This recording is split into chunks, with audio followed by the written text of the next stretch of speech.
오늘은 요셉의 형들이 가나안으로 돌아오다라는 제목으로 하나님의 말씀을 나누겠습니다.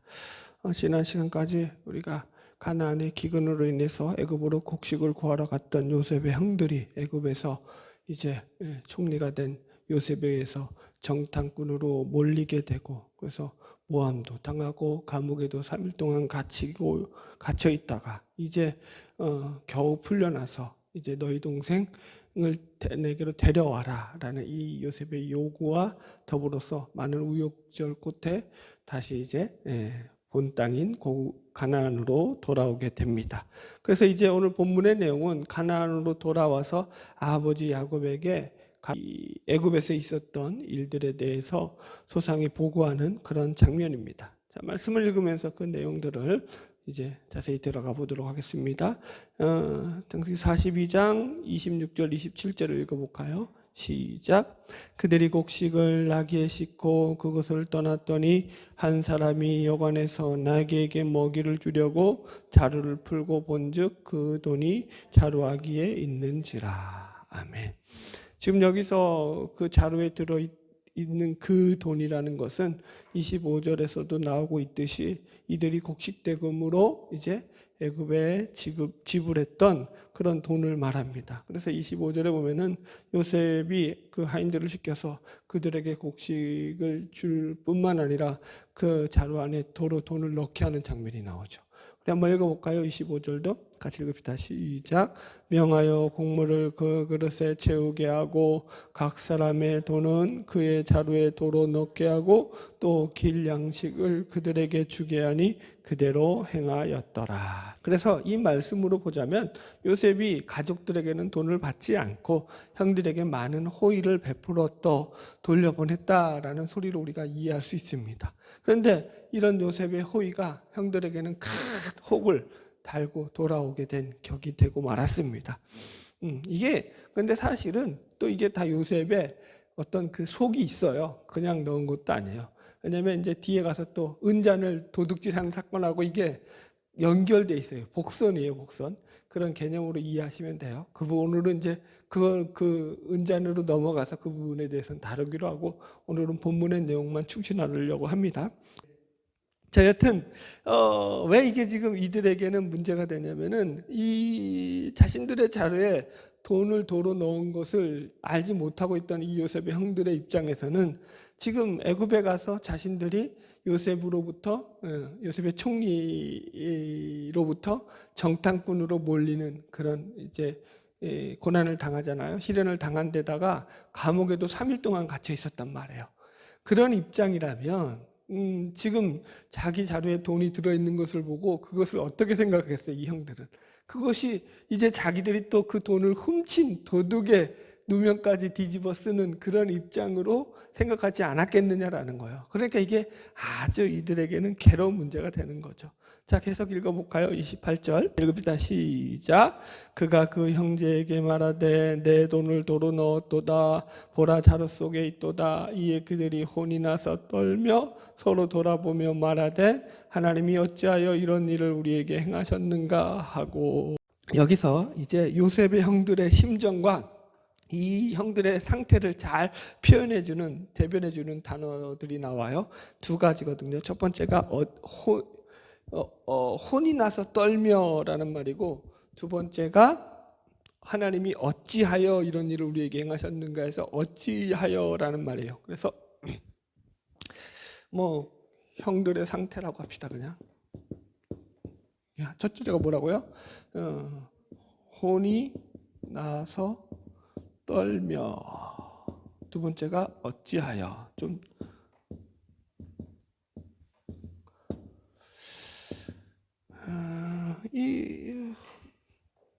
이 먼저 혼이 나서 떨며라는 말은 원어적으로 해석해 드리자면은 그들이 그 마음이 어찌할 바를 몰라 두려워했다라는 거예요. 그래서 여기 이 말의 의미는 뭐냐면 두려움이에요, 두려움. 이건 뒤에 가면 이제 야곱의 마음의 상태하고도 같아요. 이 두려움이라는 게.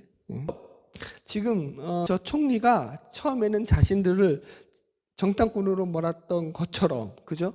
그리고 감옥에 집어넣었던 것처럼 지금 이 자신들을 도둑으로 몰기 위해서 일부러 자신들의 자루에 돈을 집어넣은 것이 아니냐라는 생각 때문에 이 정신을 못 차릴 만큼 지금 그 마음이 어찌할 바를 몰라서 두렵게 되었다라는 거예요. 지금 본문의 내용은요. 우리도 혼이 나간다는 말을 표현하잖아요. 그 말로 지금 이 번역을 우리식의 번역으로 혼이 나서 떨며라고 했던 것 같아요. 자신들은 돈이 훔친 적이 없는데 돈을 다 지불하고 왔는데 그 지불한 돈이 자신들의 자리에 그대로 있으니까, 그러니까 뭐 액수가 똑같았으니까 이제 그 돈이 그 돈이었다는 걸 알겠죠, 그죠? 그러니까 지금 이제 그걸로 이래 가지고 정신이 하나도 없게 된 거죠, 여러분들. 두 번째, 어찌하여 하나님이 이런 일을 우리에게 행하셨는가라는 말입니다. 이 말도 이게 이제 두 가지 해석이 가능해요. 이 부정적 의미와 긍정적 의미가 있어요. 부정적 의미는 이 말을 하나님에 대한 원망으로 해석하는 거예요.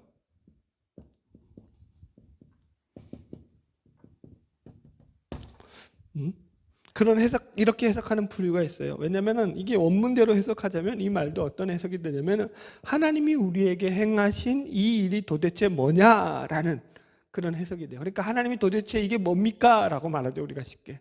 그런 말이 된다고요, 이 해석을 보자면. 그러니까 어떤 위기 상황에서 터져나오는 절규를 하나님 편에 지금 돌리고 있는 거예요. 그렇게 보는 거예요. 그러니까 부정적인 의미로 해석하자면 지금 이들은 자신들이 당하고 있는 이 시련과 고난에 대해서 이것이 억울하고 부당하다라는 차원에서 하나님을 향해서, 하나님 우리에게 왜 이렇게 하십니까? 우리는 이런 일을 하나님 앞에 동의할 수 없습니다 라고 어떻게 이제 원망한다라고 표현할 수 있는 그런 해석이 있습니다. 사실은 뭐 우리 신자들의 현주소가 여기에 많이 머물러 있죠. 하나님 도대체 저한테 왜 이러십니까? 라고 물을 수 있잖아요. 그런 경우가 많잖아요. 지금 이제 그런 물음으로 해석할 수 있어요. 그러나 이 말이 이제 많은 이제 학자들은 이걸 부정적인 의미, 이렇게 하나님을 원망한다는 부정적인 의미로 보기보다는 이것이 드디어 이들이 하나님을 처음으로 인식하기 시작했다라는 그런 해석으로 봅니다. 그래서 하나님에 대한 인식으로 봅니다. 그러니까 긍정적인 의미로 해석하는 그런 학자들이 훨씬 더 많아요. 왜 그러냐면은 이제 여기서 드디어 처음으로 요셉의 형들이 자신들의 입에서 하나님이라는 말이 나왔단 말이에요. 그전에는 하나님이라는 말이 이들의 입에서 안 나왔어요. 근데 이제 드디어 하나님이라는 말이 나오기 시작했다라는 거예요. 그러니까 무슨 말이냐? 이 형제들이 드디어 여러 가지 고난을 만나고 시험을 만나면서 그 일들에 대해서 이제 하나님과 그 일들을 연결하여 생각하기 시작했다라는 것입니다. 이게 어떻게 발전되고 있는가 하면은, 지난번에는 3일 동안에 감옥에 갇혀 있고 난 뒤에 이들이 고백하는 내용이 뭐였냐면은 자신들이 억울한 누명을 쓰고 시련을 당했음에도 불구하고 그것을 어떻게 해석했다고요? 자신들의 죄가 죄 때문이다라고 해석했다고요. 그래서 그때는 자신들의 죄를 돌아보는 그런 과정으로 삼았다고요. 그 고난과 시련을. 그죠? 네. 그런데 이제 여기서는 그것이 또 한 걸음 진전이 돼서 이제 그것을 어디까지 연결시키는 거예요? 하나님에게까지 연결을 시킨 거예요. 물론 아직까지 갈 길이 멀지만. 그죠?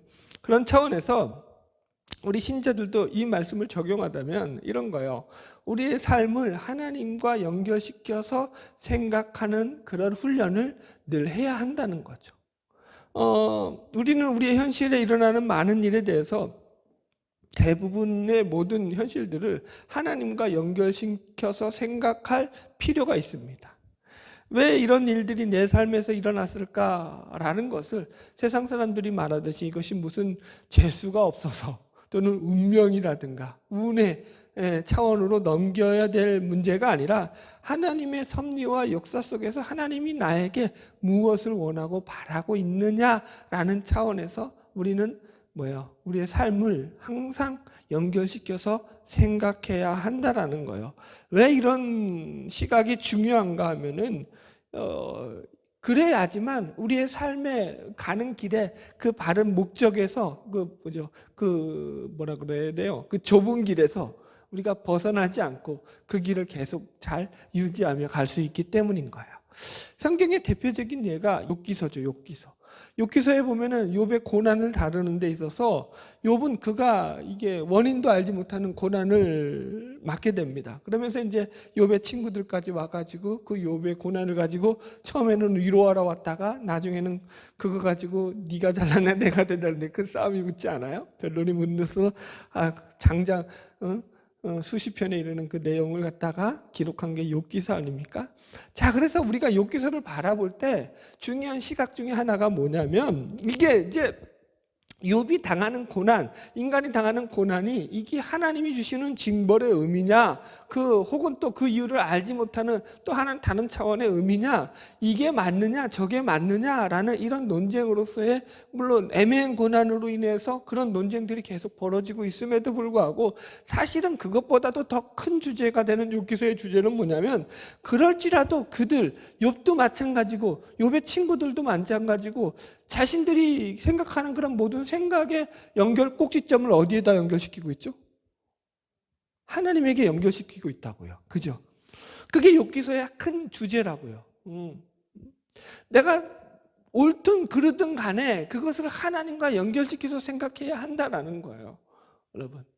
지금 그런 차원에서 우리가 욥기서를 바라볼 수 있습니다. 그래서 욥기서에서도 마찬가지고 우리 인생에서도 마찬가지예요. 우리가 이런 지혜서들을 통해서 그 욥기서가 지혜서라고 하잖아요. 왜 지혜서라고 합니까? 그런 지혜서들을 통해 가지고 우리가 어떻게 우리의 삶을 하나님과 연결시켜서 바라봐야 하느냐를 고민하고 답을 찾아내는 그런 중요한 자료들로 삼아야 한다라는 거죠. 여러분, 저는 그게 신자의 삶이라고 생각해요. 우리가 예수를 믿으면 고난이 없다는 것이 아니라 여전히 고난이 있고 여전히 시험이 찾아올지라도 그것을 바라보고 그것을 대하는 태도가 우리 신자는 달라야 한다라는 거죠. 그게 다른 거예요. 세상과 우리 신자가. 세상 사람들은 고난이 오면 그것을 재수가 없다거나 운이 없다거나 아니면 운명이다라거나 이런 식의 해석을 가지잖아요. 우리는 그렇지 않다고요. 우리는 하나님과 연결해서 생각한다고요. 하나님의 역사 가운데 나를 집어넣으셔서 하나님의 역사가 섭리 가운데 나를 이끌어가고 계시는구나로 생각하기 때문에 우리는 훨씬 더 큰 역사관을 가지고 우리의 삶을 들여다보아야 한다라는 것입니다. 아멘. 할렐루야. 바라기는 모든 삶 가운데서 하나님을 생각하며 하나님과 연결하여 바라볼 줄 아는 그런 시각이 넓혀지는 저와 여러분 되기를 주의 이름으로 축원합니다. 그래서 지금 이 본문의 본절을 요약하자면 요셉의 형들의 신앙을 정리하자면 지금 상태는 부정적인 차원에서는 아직까지도 하나님을 원망하거나 아직까지도 그 모든 현상에 대해서 두려워하는 삶을 살아가는 아주 수준이 낮은 그런 상태라고 할 수 있겠죠. 그럼에도 불구하고 긍정적인 차원에서는 드디어 이제 자신들의 고난을 하나님과 연결해서 하나님을 인식하기 시작했다라고 우리가 해석을 할 수 있다라는 거예요, 여러분. 할렐루야. 자, 29절로 32절까지 이제 쭉쭉 읽읍시다. 29절에서 32절 시작. 그들이 가나안 땅에 돌아와 그들의 아버지 야곱에게 이르러 그들이 당한 일을 자세히 알리어 아뢰되 그 땅의 주인인 그 사람이 엄하게 우리에게 말씀하고 우리를 그 땅에 대한 정탐꾼으로 여기기로 우리가 그에게 이르되 우리는 확실한 자들이요 정탐꾼이 아니니이다. 우리는 한 아버지의 아들 12 형제로서 하나는 없어지고 막내는 오늘 우리 아버지와 함께 가나안 땅에 있나이다 하였더니 아멘. 지금 이제 이 고향으로 돌아와서 야곱의 아들들이 야곱에게 이제 애굽에서 있었던 일들을 자세히 설명하고 있습니다. 왜 이렇게 하는가 하면은 이제 지금 이들에게 부여된 그 미션이 있죠. 그죠? 뭐죠? 요셉에 의해서 받은 애굽의 총리로부터 받은 미션. 너희 막내 동생을 내게로 데려와라. 그러니까 베냐민을 데려가기 위해서 어쩔 수 없이 아버지 야곱에게 이제 그들의 숙제를 풀어야 하기 때문에 이 모든 애굽에서 되어진 일들을 상세하게 설명하게 되는 것입니다. 33절로 34절 계속 읽읍시다. 시작. 그 땅의 주인인 그 사람이 우리에게 이르되 내가 이같이 하여 너희가 확실한 자들임을 알리니 너희 형제 중에 하나를 내게 두고 양식을 가지고 와서 너희 집안에 굶주림을 구하고 너희 막내 아우를 내게로 데려오라. 그러면 너희가 정탐꾼이 아니요 확실한 자들임을 내가 알고 너희 형제를 너희에게 돌리리니 너희가 이 나라에서 무역하이다 하더이다 하고. 자, 여기 이제 이렇게 설명을 했습니다. 우리가 이들의 말을 잘 살펴봐야 될 게 뭐냐면 이게 겉으로는 다 똑같이 이제 잘 아는 것 같은데 사실은 여기서 빼먹은 내용도 있고 더한 내용도 있어요. 여러분은 발견했어요? 뭘 빼먹고 뭘 더했는지? 일단 빼먹은 내용은 뭐냐면 그들이 3일간 감옥에 갇혀 있었다는 내용은 빼앗았어요. 그죠? 자신들이 당한 정탐꾼으로 몰렸다는 내용은 했지만 그것으로 인해서 3일간 감옥에 갇혔다는 내용이 없어요. 그리고 또 더한 내용은 뭐예요? 이제 그 아우를 데려와라 그래 놓고는 34절에 그 아우만 데려오면 너희가 이 나라에서 무역하리라 하더이다. 그런 말 했어요, 안 했어요? 안 했죠. 그러니까 뭐예요? 이거 전문 용어 자꾸 쓰면 안 되는데 구라라고 하죠. 거짓말을 빼고 더하고 있어요. 지금 보태고 있어요. 자, 그래서 보십시오. 지금 왜 이런 얘기들을 좀 우리가 살펴야 되냐면은 그러니까 마귀의 특징이 뭐죠? 다 진짜 같다고요. 근데 뭐만 달라요? 끝이 달라요. 끝이 다르다니까. 그래가지고 다 맞는 줄 알고 가는데 그것은 멸망길이라니까요. 이런 걸 잘 봐야 돼요. 성경에서 이런 걸 잘 봐야 돼요. 여러분들 실력이 늘어요. 저는 이제 이런 걸 잘 보는 재주를 하나님이 주셔서 보는 거고, 자신들을 지금 미화시키고 있는 거예요. 그죠? 꾸미고 있는 거예요. 자신들은 별일 없었다. 그리고 후한 대접을 받고 지금 거기서 무역까지 트게 생겼다. 왜 이런 얘기를 한다고요? 베냐민을 데려가려고. 이렇게 이제 야곱이를 속이는 거예요. 어떻게 보면은요. 그죠? 이게 그러니까 어떻게 보면 야곱으로는 이런 얘기를 들으면 바른 판단을 할 수가 없는 거죠. 그죠? 이 아들들의 말을 믿을 수밖에 없잖아요. 거기서 무슨 일이 있었는지 전혀 모르니까. 자, 계속 읽읍시다. 35절 시작. 각기 자루를 쏟고 본즉 각 사람의 돈뭉치가 그 자루 속에 있는지라 그들과 그들의 아버지가 돈뭉치를 보고 다 두려워하더니. 여기서 이제 두려워하더니가 또 나오잖아요. 이때는 야곱이도 두려워했다고. 이 두려움이라는 것이 이제 큰 주제로 떠오르고 있다는 걸 놓치지 마셔야 돼요. 지금 이 아들들은 아버지 야곱에게 이렇게 말을 잘 술술 풀어서 하고 나서 아버지 마음을 안심시키고 이 베냐민을 데려가려고 했었어요. 그죠? 그런 어떤 좋게 문제를 해결하려고 했었던 그들의 어떻게 보면 지혜고 어떻게 보면은 모르겠어요. 하여튼간 나쁘게 말하면 거짓말이고 좋게 말하면 지혜고 그렇게 아버지 걱정을 안 시키려고 했다라고도 생각할 수 있고요. 그런데 문제는 어디서 발생했어요? 자신들이 뜻하지도 않던 이 곡식 자루에 돈자루가 다 들어있었던 거지. 돈뭉치가 그 안에. 곡식을 열어봤을 거 아니냐고요. 그런데 열어본 그 자루마다 전부 다 돈뭉치가 들어있는 거야. 앞에 여관에서는 한 사람의 돈뭉치만 발견했잖아요. 그럼 다 열어봤어야 되는데 그랬으면 아마 돌아갔을 거예요. 그런데 거기서는 안 열어보고 집으로 와서 다 열어봤잖아요. 그러니까 다 들어있는 거죠. 그러니까 이제는 완전히 상황이 발칵 뒤집혀진 거예요. 어떻게 보면 이것으로 이제 야곱이가 자식들의 말을 신뢰하지 않는 그런 이제 배경이 되기도 하죠. 이제 어떻게 보면은 이 사건이 전혀 예상치 못한 방향으로 흘러가게 만드는 것이 이 돈뭉치의 발견으로 볼 수 있습니다. 그죠?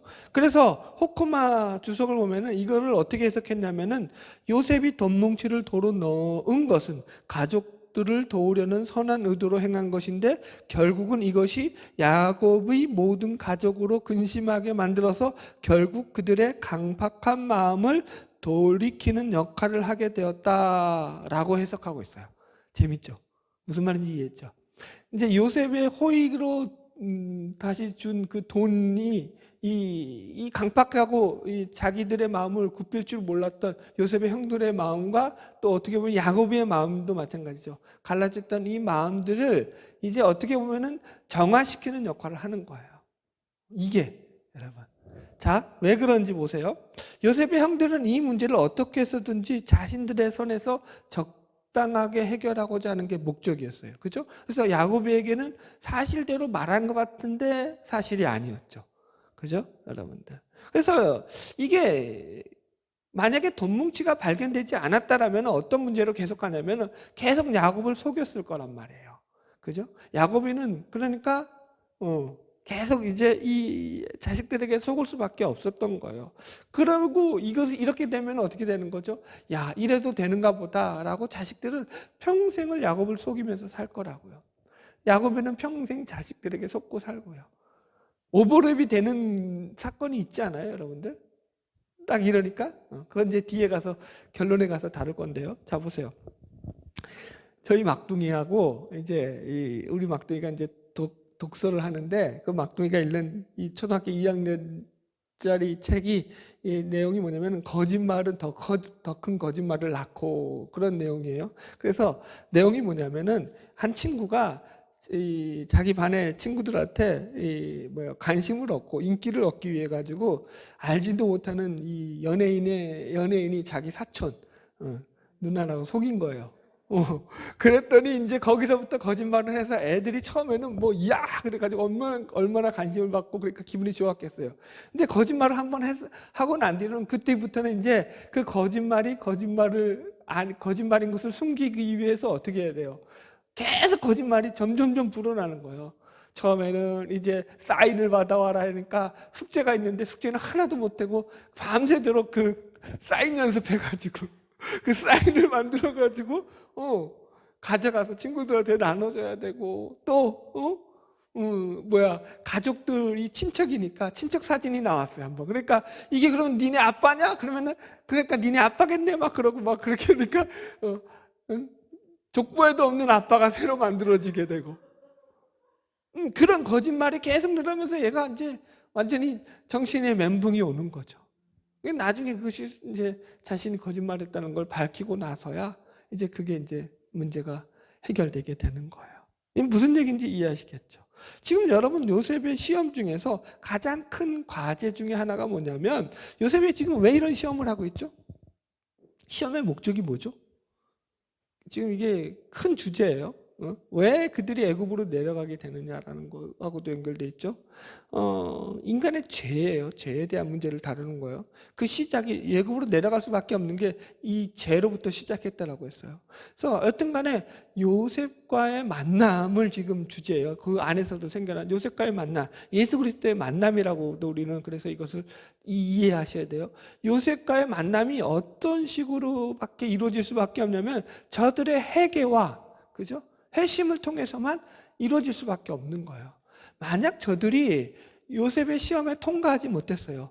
이전처럼 여전히 이기적이고 독선적인 자신들의 죄악으로 가득 차 있으면서도 그 죄를 숨기고 여전히 거짓된 것들로만 살아갔더라면은 요셉이 그 시험에서 통과하지 못했더라면 저들은 요셉을 만날 수가 없는 거예요.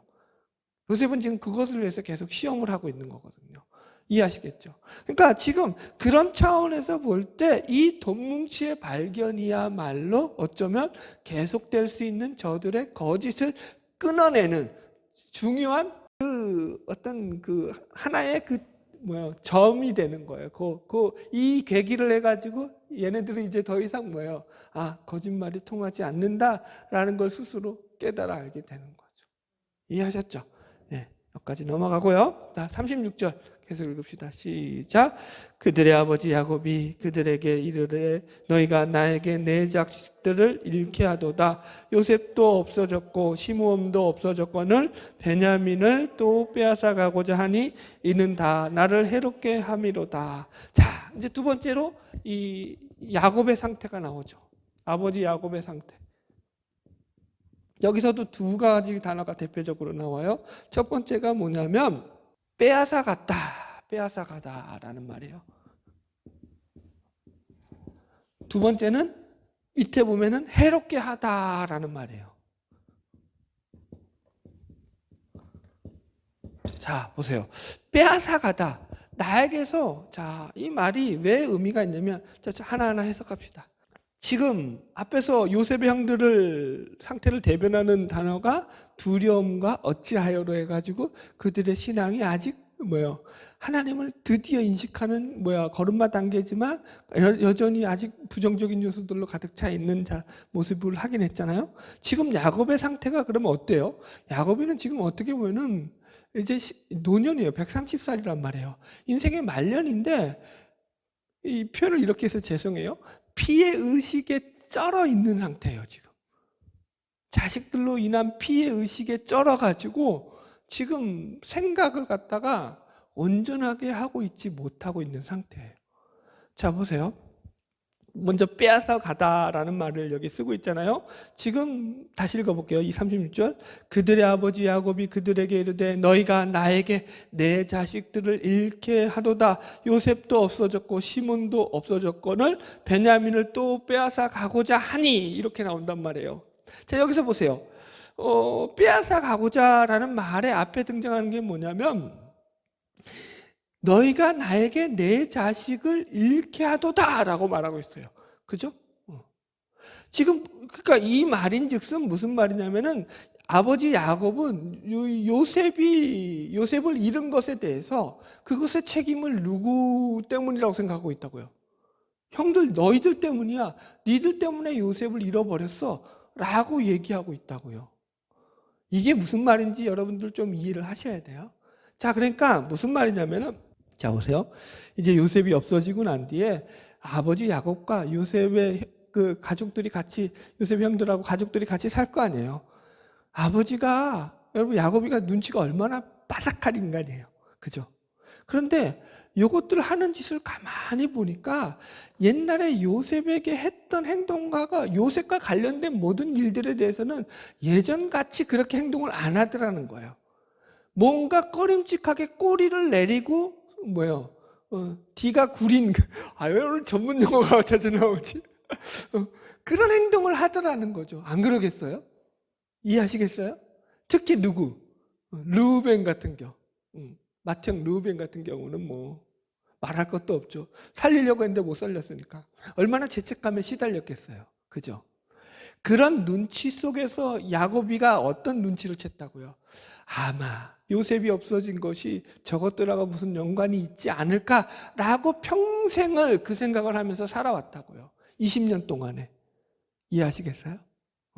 지금 이 말이 이 야곱이가 가지고 있는 피해의식에 대한 쓰십시다. 피해의식. 야곱의 피해의식. 을 반영하는 말이라고요.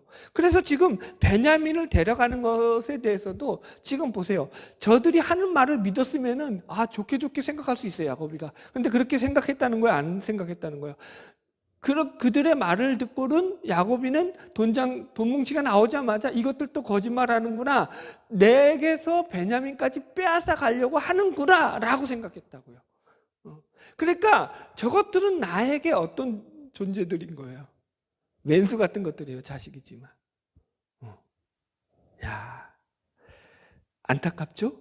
여러분? 그죠? 우리가 지금 이걸 들여다봐야 된다는 거예요. 이게 빼앗아 가다라는 의미가 담긴 거예요. 두 번째, 나를 해롭게 함이로다, 이렇게 말하고 있어요.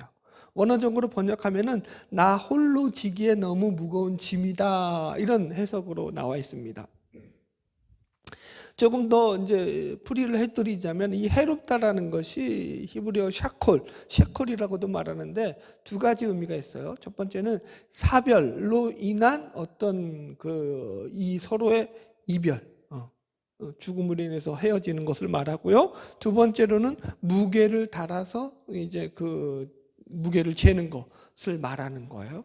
그래서 이게 합쳐서 이야기하자면은 그 모든 괴로움과 고통의 무게를 혼자서 감당해야 했다라는 그런 의미가 여기에 담겨 있는 거예요. 그래서 이 말들을 풀이하자면 야곱은 자신의 고난에 대해서 어느 누구도 자식들이 그렇게 많았음에도 불구하고 가족들이 그렇게 많음에도 불구하고 어느 누구도 자기를 대신해서 다른 가족들이 자신의 아픔과 자신의 짐을 대신 나누어질 수 있을 만큼 그런 존재가 한 명도 없었다라는 것이 지금 이 해롭게 하다 함이로다라는 말의 의미예요. 피해의식이라고 해야 될까요? 이게 불쌍하다고 해야 될까요? 안타까운 거죠. 그래서 야곱이가 인생이 뭐라고 했다고요? 말년에 애고방 앞에 섰을 때, 내가 참 험난한 세월을 살았습니다 라고 말한다고요.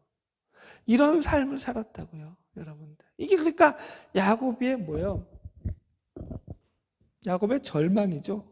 야곱의 절망에 대한 그 토로예요, 토로. 내 속에 진짜 내가 살 의미가 없다. 여기 뒤에도 나오잖아요. 그래서 결론에 여기 38절 읽어봅시다. 결론적으로 시작. 야곱이 이르되 내 아들은 너희와 함께 내려가지 못하리니 그의 형은 죽고 그만 남았음이라. 만일 너희가 가는 길에서 재난이 그에게 미치며 너희가 내 흰머리를 슬퍼하며 스올로 내려가게 함이 되리라. 아멘. 여기서 스올은 그냥 죽음이라고 생각하면 돼요. 그러니까 내가 너희들 나를 그러니까 아주 그냥 죽이려고 작정을 했구나. 그런 얘기인 거예요. 자, 여러분, 전체적인 본문에 대한 풀이를 드렸고요. 이 본문을 가지고 이제 우리가 어떤 시각을 가지고 앞으로 계속 이제 본문을 보아야 하느냐라는 전체적인 숲을 그리는 시간을 제가 잠깐 가지려고 합니다. 지금 야곱은 아직까지 요셉의 형들이 요셉을 질투해서 애굽의 노예로 팔았다라는 사실에 대해서 전혀 모르고 있습니다. 그죠? 지금 야곱의 자식들은 야곱을 철저하게 속이고 있습니다. 아까도 하나 빼먹은 게 뭐냐면 시몬에 대해서 시몬이 지금 애굽에서 갇혀 있는데 여기서는 애굽에서 갇혀 있다라는 말을 안 해요. 그죠? 그러니까 어떻게 하든지 아버지를 속여 먹고 있다고요, 여러분들. 그래서 지금 야곱이는 철저하게 자식들에 의해서 눈이 가려져 있고 귀가 막혀져 있는 상태로 지금 고통을 받고 있다라는 것이 성경에서 지금 보여주고 있는 모습이에요. 그래서 어떤 주석을 보니까 이 구절을 가지고 야곱이 아버지 이삭을 속였던 죄에 대한 보응을 그렇게 받는 것이다. 이렇게 주석을 아주 그냥 대단하죠. 너무 세다 싶은데 그렇게 주석을 달아놨어요. 그런데 제가 그것을 읽으면서 아니라고 부인을 못하겠어요. 왜냐하면 이게 지금 큰 그림에서 나오는 거거든요. 이 본문들의 내용을 여러분들 좀 이해하자면은 이게 야곱의 톨레도시거든요. 지금 우리가 다루고 있는 주제가 뭐냐면 큰 주제는 야곱의 톨레도시예요. 야곱의 톨레도. 이 톨레도시란 말은 족보예요. 이게 유명한 말이에요. 야곱의 톨레도. 여러분, 그래서 지금 우리는 야곱의 톨레도시라는 관점에서 야곱의 족보라는 관점에서 지금 이 본문을 접하고 있는 거예요. 자, 이게 왜 중요한지 조금 더 설명을 해드리자면 창세기는 전체가 뭐예요? 족보 이야기예요. 구약도 전체가 족보 이야기예요, 사실은. 그래서 족보로 풀어가요. 확인할까요? 창세기 10장 가보세요. 창세기 10장 1절 가보세요. 그 앞에 아담과 하와의 족보는 빼고 이제 노아의 홍수 이후부터 봅시다. 10장 1절 같이 읽읍시다. 시작.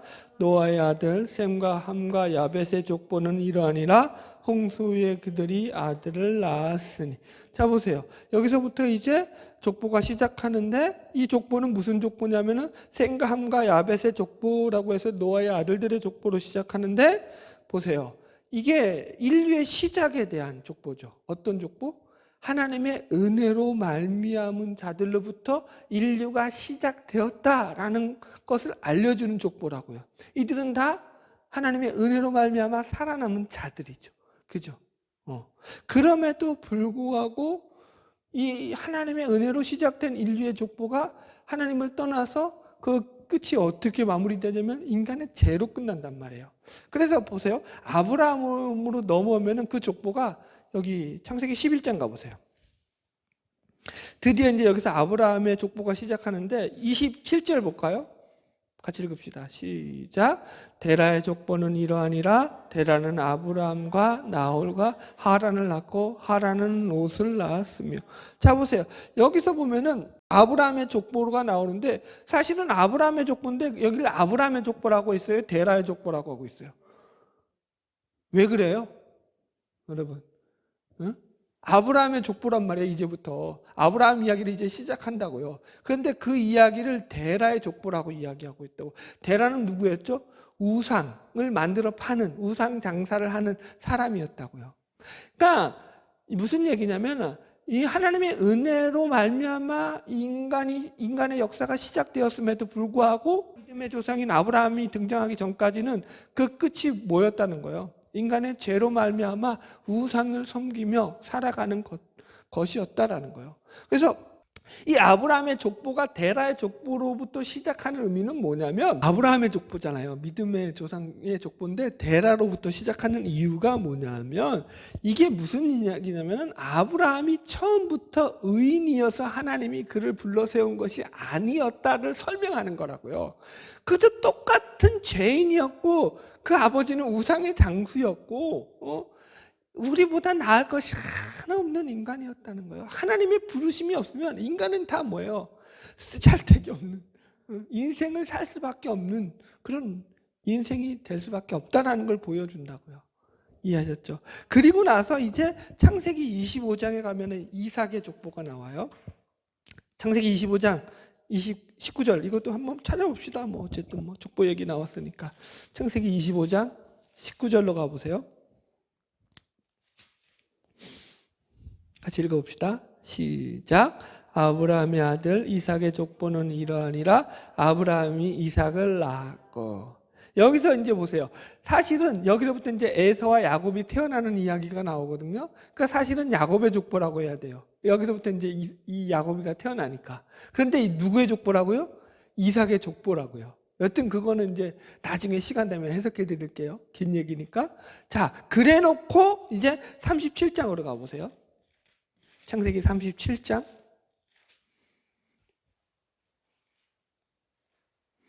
자, 1절, 2절 읽어봅시다.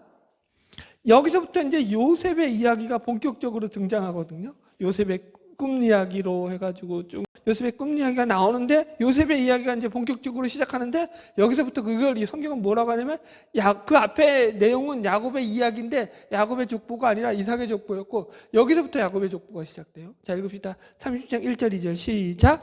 야곱이 가나안 땅 곧 그의 아버지가 거류하던 땅에 거하였으니 야곱의 족보는 이러하니라. 요셉이 17세 소년으로서 이렇게 나온다고요. 보죠. 야곱의 족보는 이러하니라고 야곱의 이야기가 나와요. 요셉의 얘기가 나와요. 요셉의 얘기가 나오죠. 이해하시겠죠? 여러분들? 왜 그럴까요? 성경은 지금 이 성경에서 우리가 37장부터 다루고 있는 모든 내용이 이 야곱의 족보에 들어가 있는 내용임을 확실하게 선언함으로 인해서 이것이 지금 뭘 의미하고 있는지를 우리가 정확하게 이해하면서 봐야 한다라는 걸 너희들이 보는 초점을 놓치지 말라라는 걸 우리에게 가르쳐주고 있다고요. 주연은 지금 요셉이고 조연은 요셉의 형들인 것 같은데 사실은 요셉과 요셉의 형들을 통해서 누구의 인생을 얘기하고 있는 거예요. 야곱이 살아온 인생, 야곱의 모든 역사를 갖다가 보여주고 있다고요. 뭐라고요? 모든 인간은 죄인이다. 그걸 보여주는 거예요. 왜 애굽으로 들어갈 수밖에 없었느냐? 왜 애굽에서 400년간 고생을 해야 했느냐를 보여주는 역사라고요. 이게 이해하시겠죠? 그런 차원에서 지금 보세요. 야곱이 젊은 시절에 붙은 별명이 뭐였죠? 사기꾼이었다고요. 그죠? 하는 얘기야. 아버지 이삭을 속이고 형 에서를 속였단 말이에요. 그러면서도 그게 잘못된 줄 모르고 살았단 말이에요. 그런 자신들 인생을 갖다가 여러분 예수를 믿었다고 지 잘못을 다 깨닫고 사는 게 아니라고요. 하나님이 뭘로 경험케 하신다고요? 그 자식들의 모습을 통해서 자신의 과거의 가오를 다 되짚게 하신다고요. 야곱의 인생을 회상케 한다고요. 그래서 네 인생이 얼마나 잘못된 길로 걸어왔는지를 스스로 가슴을 치며 회개하게 하신다고요. 지금 그 모습이 지금 이 장면에서 그려지고 있다고요. 여러분 어때요? 쏙쏙 들어오죠? 그래서 지금 이 이야기가 왜 이렇게 전개되느냐라는 큰 숲을 그려주고 있는 거예요. 여러분. 야곱의 톨레도시예요. 야곱의 족보예요. 여러분 우리가 성경의 말씀이 그대로잖아요. 갈라디아서에서도 뭐라고 말하고 있냐면 6장에 읽어드릴게요. 갈라디아서 6장 7절. 스스로 속이지 말라. 하나님은 만홀히 여김을 받지 아니하시나니 사람이 무엇으로 심든지 그대로 거두리라. 자기의 육체를 위하여 심는 자는 육체로부터 썩어질 것을 거두고 성령을 위하여 심는 자는 성령으로부터 영생을 거두리라. 그러므로 9절에 뭐라고 말하냐면은 우리가 선을 행하되 낙심하지 말지니 포기하지 아니하면 때가 이름에 거두리라. 이게 성경이 우리에게 가르치는 영적인 진리라고요. 우리가 심는 대로 거둔다고요. 여러분, 뭘 심으라는 거예요? 이게 세상에서 열심히 노력해서 잘 먹고 잘 살라라는 얘기가 아니라 거룩한 것, 선이라는 것, 하나님이 기뻐하시는 것을 우리는 심으며 살아간다고요. 그러니까 그건 눈에 안 보이잖아요. 여러분, 사랑을 심는 게 눈에 보이나요? 안 보이죠. 오래 참는 게 눈에 보이나요? 안 보이죠. 성령의 열매가 눈에 보이나요? 안 보여요, 여러분. 입으로 한번 우욱 나오는 거를 우리가 드러내는 건 쉬운데 속으로 삼키는 거는 상대방이 눈치를 못 챈다고요. 그래서 어렵다고요. 그렇게 힘들고 어려운 것들이 사실은 우리 속에서 많이 요구되고 있는 신앙의 인격이고 성령의 열매들이라는 거예요. 그런데 그것을 행할 때 그거를 심고 낙심하지 말라고요. 눈에 안 보인다고 해서. 반드시 심는 대로 거둔다고요. 그래서 하나님께서 갚으실 날이 있는 것을 믿으시기 바랍니다. 그러니까 안타깝죠. 사실은 우리가 여기서 이런 모습들을, 야곱의 모습들을 보는 것들이. 근데 이게 너무 중요한 거예요, 여러분들. 그래서 우리는 어찌하든지 우리의 삶을 통해서 하나님을 따라 살 때, 그죠? 선을 행하려고 더욱더 우리가 노력해야 되고, 내가 그렇게 못할지언정 생각만이라도 여러분 하나님의 길을 가야 된다. 나는 어떻게든 하나님의 뜻을 이루어야 된다. 이걸 놓치지 마십시오. 여러분. 반드시 때가 되면 거둘 날이 있는 줄로 믿습니다. 할렐루야. 기도하겠습니다.